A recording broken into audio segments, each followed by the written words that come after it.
السلام علیکم، بات کرو بھائی، پاکستان۔ وعلیکم السلام۔ جی جناب، کیسے ہیں؟ خیریت سے ہیں؟ ٹھیک ٹھاک، آپ سنیں؟ ٹھیک ہے سے ٹھیک ہے آپ کی؟ بہت مہربانی، سلامت رہیں، زندہ رہیں۔ کیا نام ہے آپ کا؟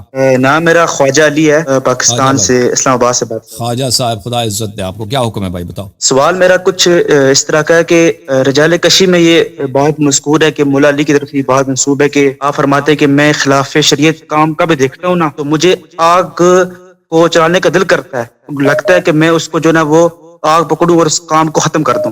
سمجھائیے؟ میں خلاف شریعت بات دیکھتا ہوں تو آگ پکڑ کر اس کو ختم کرنا چاہتا ہوں۔ تو سوال یہ پیدا ہوتا ہے کہ جب حضرت عمر کے بارے میں یہ بات مذکور کی جاتی ہے کہ حضرت فاطمہ کا جو ہے نا ان کو دروازہ ان پر مارا، تو اس وقت مولا علی کی غیرت کہاں پر تھی؟ اس وقت تو کچھ نہیں کہا ان کو۔ جی ہاں، تو اس کا جواب بہت دفعہ دے چکے ہیں، پھر ایک دفعہ مزید جواب دیتے ہیں نا، آپ سنیے، بہت مہربانی آپ کی۔ عزیزو، یہ کتاب ہے سقیم مسلم، صحیح مسلم، تالیف حافظ ابو الحسین مسلم بن الحجاج القشیری نیشابوری، چاپ دار الفکر، بیروت لبنان میں، سنہ 2010 میں بیروت لبنان میں یہ کتاب چھپی ہے۔ باب طاعت الامراء وان منعوا الحقوق، حکام وقت کی طاعت واجب ہے اگرچہ وہ آپ پہ ظلم کریں، آپ کے حق کو منع کر دیں۔ یہ حدیث دیکھیے، روایت ہے حذیفہ ابن الیمان رضی اللہ تعالی عنہ سے، رسول اللہ صلی اللہ علیہ وسلم نے فرمایا یکون بعد ائمۃ لا یہتدون بہداہ، میرے بعد جو خلفاء آئیں گے، جو امراء آئیں گے، ان کی حالت یہ ہوگی کہ وہ میری ہدایت پہ نہیں ہوں گے، میری جو ہدایت ہے وہ میری ہدایت پہ نہیں ہوں گے، ولا یستنون بسنتی، اور وہ میری سنت کی بھی اقتداء نہیں کریں گے، نہ میری ہدایت پہ، نہ میری دین پہ، نہ میری سنت پہ ہوں گے، پکے کافر۔ وسیقوم فیہم رجال، اور ان میں سے ایسے بھی خلفاء ہوں گے، ایسے امراء بھی ہوں گے، قلوبہم قلوب الشیاطین فی جثمان انس، کہ ان کی روح جو ہے شیطان کی روح ہوگی، روح انسان کی، شکل حلیہ انسان کی، روح نفس پرسنالٹی ابلیس۔ یعنی کیسے؟ میرے بعد ایسے خلفاء آئیں گے، جو خلفاء آئیں گے وہ کیا ہوں گے؟ بظاہر انسان، حقیقت میں شیطان۔ یعنی شیطان اگر انسانی روح میں آ جائے تو آپ میرے بعد جو خلفاء ہوں گے ان کو دیکھیں۔ میں نے عرض کیا یہ جملے تو آپ کے بڑے خطرناک ہے یا رسول اللہ صلی اللہ علیہ وسلم، تو بہت بڑی مصیبت ہے آپ کے بعد، ہم کیا کریں؟ کیف اصنع یا رسول اللہ ان ادرکت ذلک، حذیفہ نے عرض کیا یا رسول اللہ میں اس زمانے میں کیا کروں؟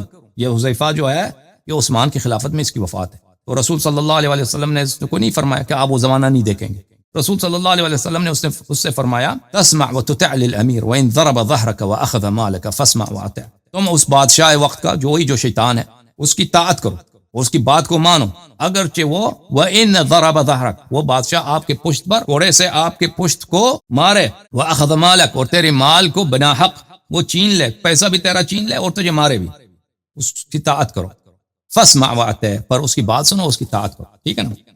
تو تمہارے مولوی جو یہ سناتے ہیں کہ امیر المؤمنین علیہ الصلوۃ والسلام اس وقت جب حضرت زہرا سلام اللہ علیہا پہ حملہ ہوا تھا اس وقت انہوں نے کیوں جہاد نہیں کیا؟ تو ان کو یہ جواب ہے ہمارا کہ جب تمہاری اپنی کتب میں یہ ہے کہ اسلام کا حکم یہ ہے کہ خلیفہ آپ کو مارے بھی، آپ کا مال بھی چھینے، وہ شیطان بھی ہو، اتنا بھی ایمان کافر، نہ ہدایت پر ہے، نہ سنت پر ہے، نہ دین پر ہے، اتنا پکا کافر کہ ظاہر میں وہ انسان ہے، حقیقت میں وہ شیطان ہے، ابلیس ہے۔ خلفائے ثلاثہ کے متعلق ہمارا عقیدہ یہی ہے جو مسلم میں ہے، ٹھیک ہے نا؟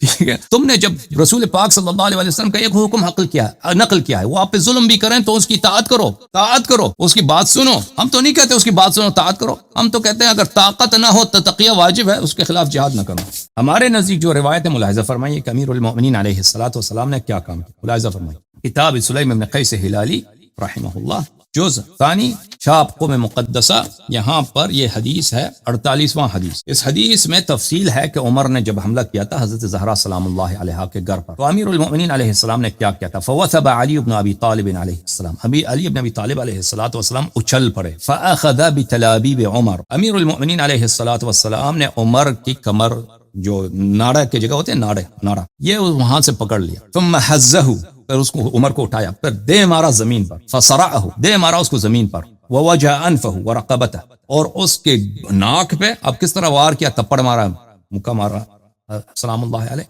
اس کے ناک پر اور اس کے گردن پہ وار فرمایا۔ وَهَمَّ بِقَتْلِهِ فَذَكَرَ قَوْلَ رَسُولِ اللَّهِ صلی اللہ علیہ وآلہ مَا أَوْصَى بِهِ مِنَ الصَّبْرِ وَالطَّاعَةِ، امیر المؤمنین علیہ السلام عمر کو قتل کرتے لیکن ان کو یاد تھا رسول پاک صلی اللہ علیہ وآلہ وسلم کا فرمان کہ فرمایا تھا کہ صبر کرو اور ان کے ساتھ جہاد نہ کرنا ان لوگوں کو، فقال والذی، پس فرمایا والذی کرم محمدا بالنبوہ صلی اللہ علیہ وآلہ وسلم، اس اللہ کی قسم جس نے نبی صلی اللہ علیہ وآلہ وسلم کو نبوت کا تاج پہنایا ہے. یابن الصحاب، اے بدکارہ عورت کے حرام زادہ اولاد، لولا کتاب من سبق، اگر اللہ کی جانب سے مجھے لیٹر ریٹن آرڈر نہ آتا، اللہ کی جانب سے ریٹن آرڈر نہ آتا، لعلمت انک لا تدخل بیتی، اللہ کی جانب سے مجھ سے عہد نہ لیا ہوا تھا تو آج سیکھ جاتا، میں تجھے سبق سکھاتا کہ تو میرے گھر میں کبھی داخل نہیں ہو سکتا. فارسل عمر یستغیث، عمر کو جب پتہ چل گیا کہ اب مجھے قتل نہیں کر رہا تو چلانے لگا، او مجھے بچاؤ، علی مجھے قتل نہ لے، مجھے بچاؤ، او مسلمانوں آ جاؤ، میرا خون کرنے لگا یہ آدمی.